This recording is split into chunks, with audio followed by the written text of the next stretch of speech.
You can't Hello. judge. You don't really call on me like you should.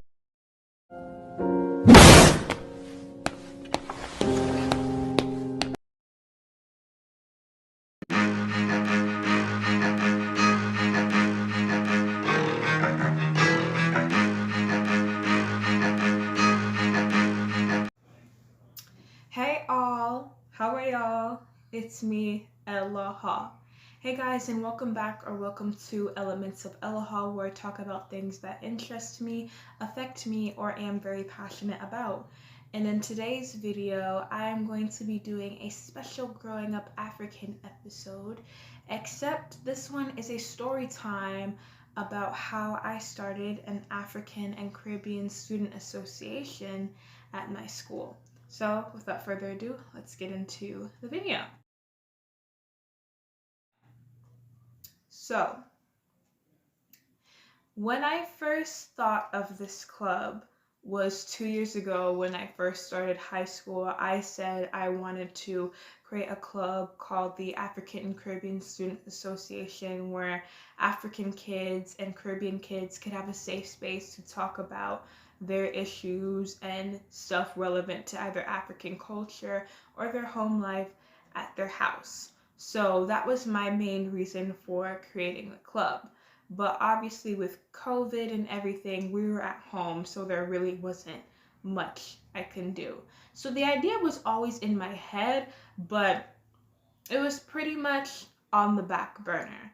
But of course, what was in school, and that was the Black Student Union. I wanted to join the Black Student Union because I was like, hey, I'm Black, and I'm pretty sure it's gonna be a club where like Black people come together to just talk about Black excellence and stuff like that. But once I realized that Black Student Union was more of like a social justice group and not like a feel good group, I was just like, it's not really for me because already I dedicated so many videos to Black struggles and Black trauma and how this needs to be better and how this country is trash, that it just like affects my mental health. Like I already talk about that outside of school, I experience it, so to dedicate the rest of my free time to it, no siree, not for me. So fast forward to around the start of the school year. A fellow high school in my county had an African and Caribbean Student Association, and they also had a Black Student Union. So I was like, hey, if both these clubs can coexist in a different high school, why can't they exist in my high school? So basically, after I got that inspiration from Instagram, I went and DM'd a bunch of my African and Caribbean friends and I asked them this hypothetical question. Hey, if they were a club for African and Caribbean students, would you join? And almost all of them said yes. I know that's right. So we were coming up with like different ideas, a mission statement, sponsors, all that. It was going great. So, of course, coming up with a mission statement, goals, that whole foundation really isn't the hardest part. The hardest part is, of course, getting a sponsor for the club and actually getting the club running. So, basically, the first question we asked was, who are the different African and Caribbean teachers at the school? And preferably they have to be younger because we don't want a second parent like actually gaslighting us because that would be too much. Like I already get that from my parents. I don't need that from you as well. So one of the options was our chemistry teacher because she's Jamaican and she'd be a perfect fit. But another fit we had was our US history teacher because even though she was African American, she seemed very invested into African culture, specifically West African and Nigerian culture. Like she seemed interested in knowing where the different African students were from. She played a lot of Afro beats. The first week we were in her class, she was talking about her ancestry DNA test and how she was mostly Nigerian. And again, to circle back on what I said, she was a U.S. history teacher. U.S. history teacher, club talking about African and Caribbean students. Perfect fit. So basically, the next morning after I talked to my friends about starting the club, we go to her and we propose the club. And then it's like she wanted to laugh in our face. That first morning, she was like, You want me, an African American woman, to start a club for African and Caribbean students? Y'all trying to be so divisive, huh? But you hesitated. You thought about it. I didn't hesitate because that should have been the question. And so basically, yeah, she was trying to make us look dumb and sound stupid. I'm like, Miss Ma'am, all you had to do was say no. So then already she was co-sponsoring Black Student Union, so I already took that as a definite no. So it's like, if you want to say no, just say no. You didn't have to do all of that nonsense. So after that, take it with a grain of salt and we go. So another one of my teachers teaches dramatic writing, and they already sponsor 2 clubs, the GSA and a new club they created for social justice. They're big on social justice. Yay!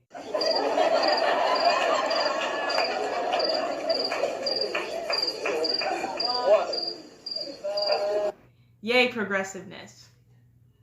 So yeah, I go to the teacher to ask them for advice on how to start a club. And then the teacher's like, oh, what kind of club are you trying to start? So I was like, no big deal. I'm trying to start a club for African and Caribbean students. And then they were just like, You want to start a club for African and Caribbean students? Why don't you just join Black Student Union? White people have already created so much divide, and I don't think this is really necessary. You guys should be coming together and join Black Student Union. Maybe you should even get some ideas from them on how to start a club.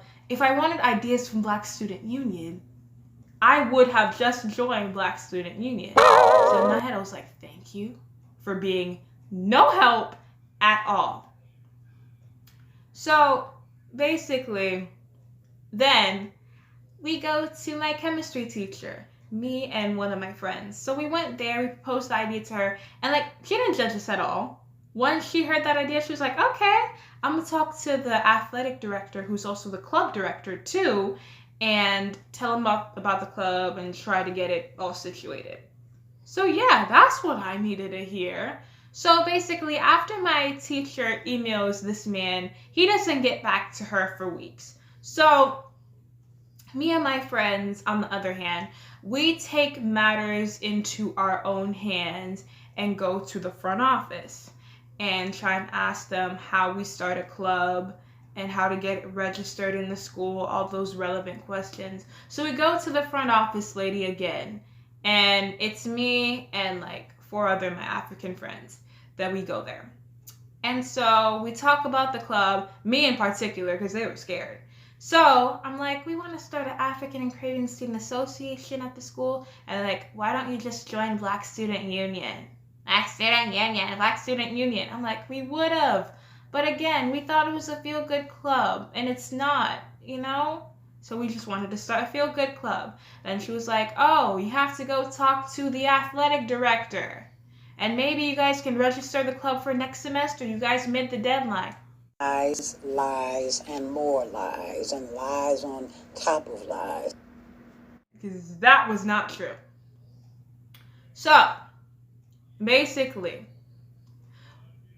over the next few weeks, I email the athletic director, who's also the club director. Again, if you have a person in charge of athletics and clubs, obviously you know what they're going to care more about. And it's not the latter. It's the former. So I email him. He doesn't get back to me. And mind you, this dude is also an AP as well. How are you an AP and you do not check your email? But anyways, I suffice. So yeah, he didn't answer his email. So I said, you know what? Let me just go to his office. It was so cold those first 2 days, and he wasn't in his office. So then I see him this one day, and I'm like, hey, I emailed you last week. Could you check your email? He looked me dead in the face, and he was like, oh yeah, I'll check the email. He never checked the email. So yeah, I was getting absolutely fed up. I was ready to quit, literally, because I was so tired. I'm like, we have the plan, we have a sponsor, but we're not going anywhere.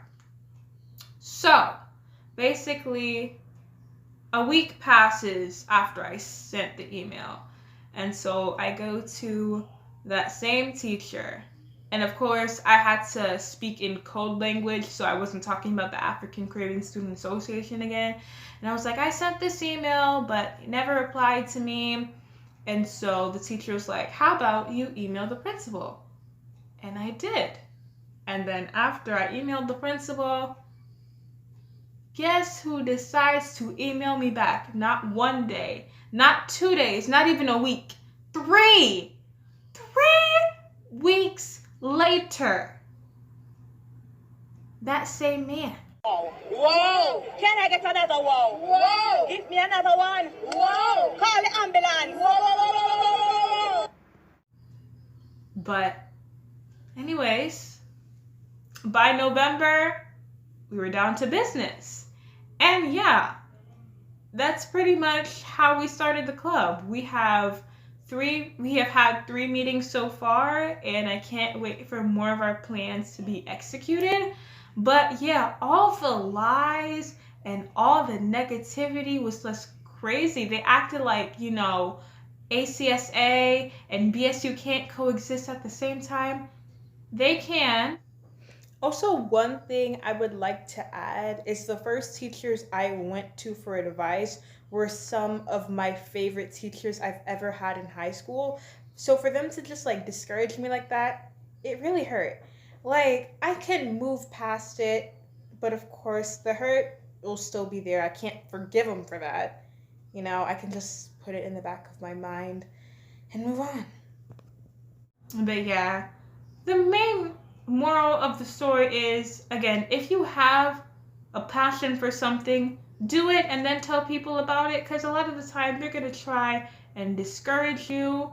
And again, if nothing suits you or if nothing speaks to you, create your own. So yeah, that's the end of the video. If you guys liked it, give it a like and subscribe. My last video is in the description, and go and follow me on my social medias in the outro. Alright, I'll see you guys next time. Bye!